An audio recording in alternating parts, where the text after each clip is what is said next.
campaign where the famous "Get You Go Back, You British Soldier, Go Back to Mandalay" was written or triggered when Kipling met the young Burmese woman on the steps of the pagoda and almost decided to stay in Burma forever.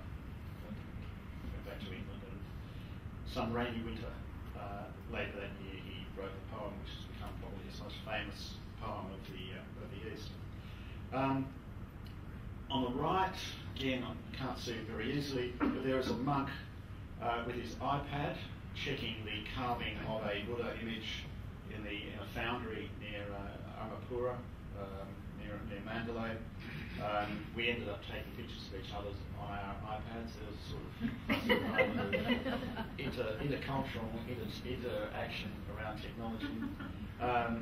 And this is an image of the Golden Rock at the end of this major festival in the later part of the year, where thousands of Buddhists go to seek merit and place gold on that rock.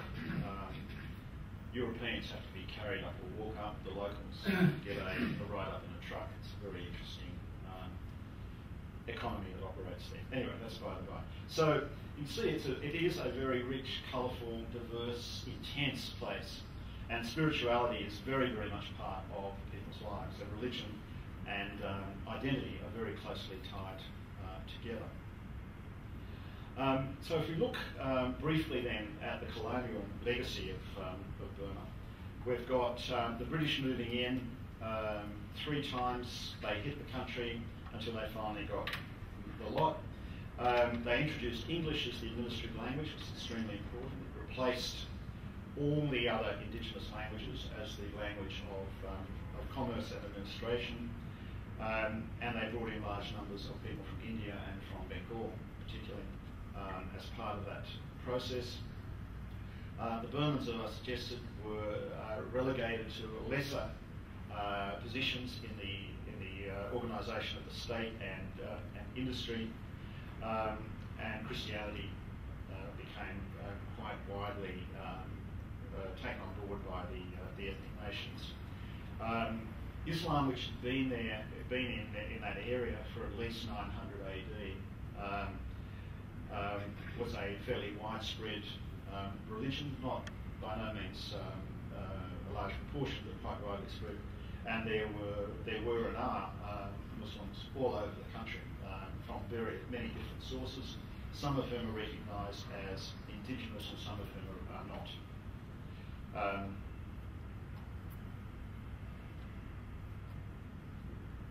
So what we tend to get out of all of this, and there have been various scholars who have looked at this, and you can actually think about some of this in relationship to Australia, which is quite fascinating.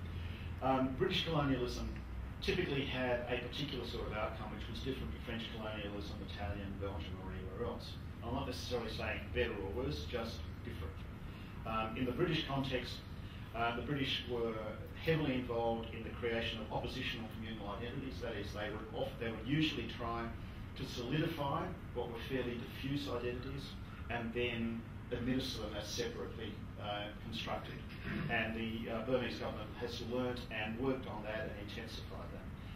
There tend to be quite wide communal divisions of labour, that is, particular ethnic communities that cover particular economic niches, and that creates all sorts of antagonisms which continue. There tends to be quite significant animosity between indigenous and non-indigenous populations. There tend to be arbitrary political borders imposed which start to take on a life of their own. The states that emerge after the British colonisation ends tend to be ineffective, that is, they don't have effective control for all these reasons over the territories that they are forced to administer. And there tends to be a power vacuum at independence, which we can see all over the world where Britain's withdrawn. Now, I'm not saying these are the intentions of British colonialism. I'm saying that the scholarly evidence is that this is what happens compared to other places. Other bad things happen in other places, but where the British have been, these tend to be the patterns. And the father and son, Ong Twing, their latest book, A History of Myanmar, which came out last year, takes us up to the contemporary period.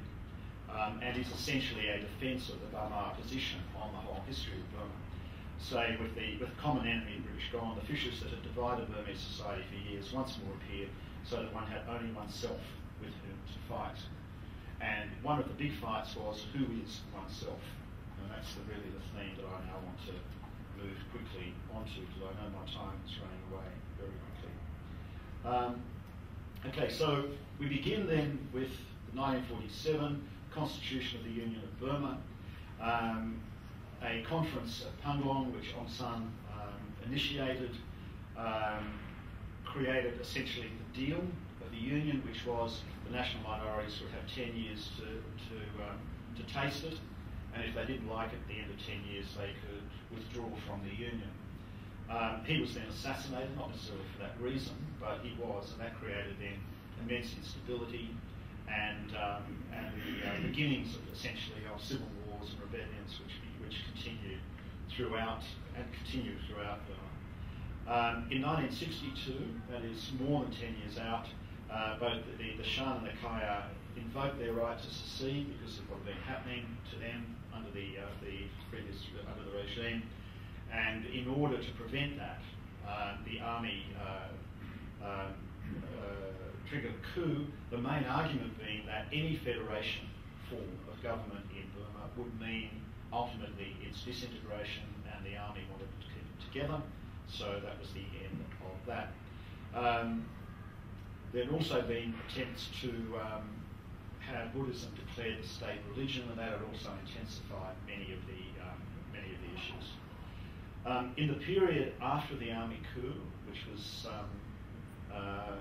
quite a serious exercise, obviously, there was a major nationalisation exercise which drove out many of the Indians and Chinese and other minorities, and it's that period, for instance, that Australia sees the coming to Australia of significant numbers of Karen people who fled because of their religion more than anything else, and also because of their fear of what's likely to happen.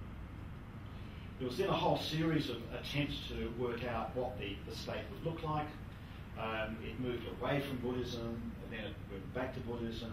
It abandoned English as a national language and introduced the Burmese script instead of the Latin script, and it created it posited Burmese more and more as the national language. By 1974, the one-party state was brought into existence. The Union as a federation was completely abandoned, and that's the point at which Burma becomes Myanmar, which is the pre-colonial name. And by 1982, so we're moving deeper and deeper into this whole sort of national identity thing, the citizenship law removes the Muslim, Arakanese, Chinese and Malay Muslims from citizenship. Essentially says you can't, these people are not Burmese citizens. End of story. However long you've been there, etc. I don't want to go into the complicated background to exactly how that law works, but it is actually quite a fascinating one for those who are into the minutiae of these things. Okay, so we then go through 1980s riots, uprisings. The generation of 88 is the major point of conflict. That's the point where Aung San Suu Kyi emerges as a national democratic leader. The elections in 1990 are put down, effectively abandoned, and the State Peace and Development Council, the slaughter continues, and then in 1997 replaces itself with something that looks more like a civilian government, but not quite.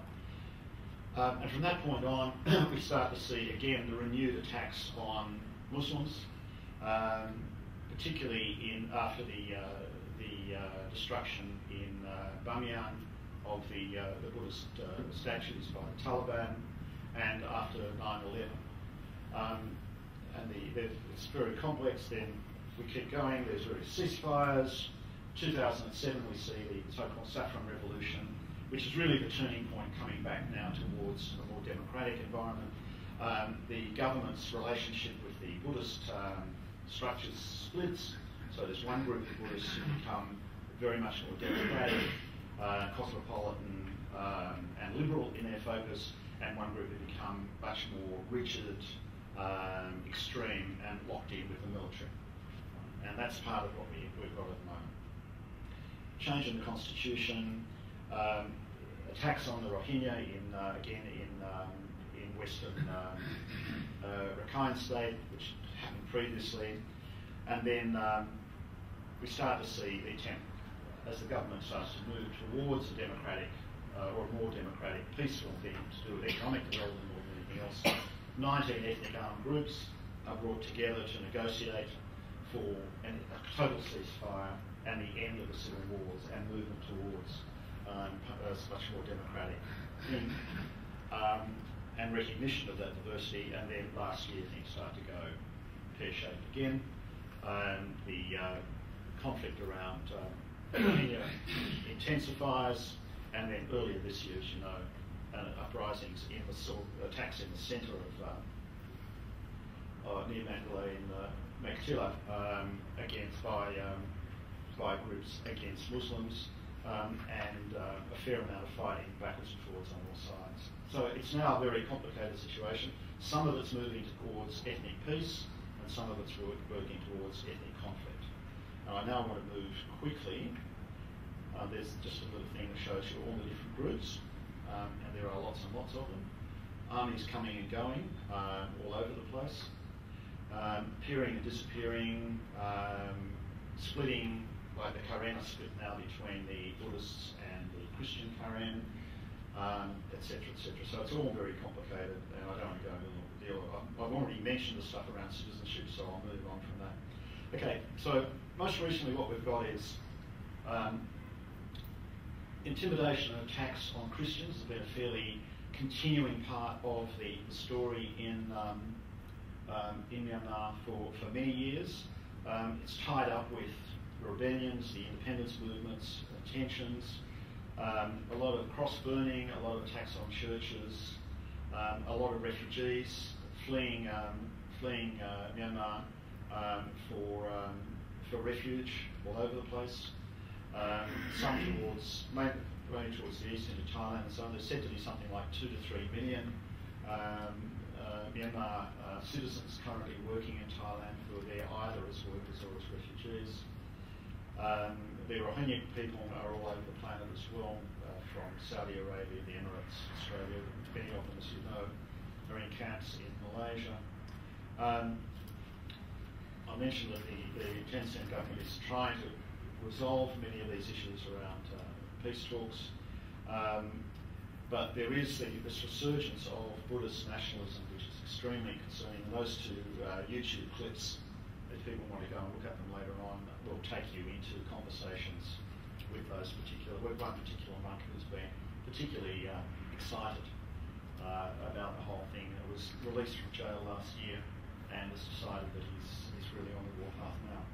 So these issues are very hot, and it may be that Australia doesn't apparently appear to be of much value one way or the other in relationship to this. Like, what do we know?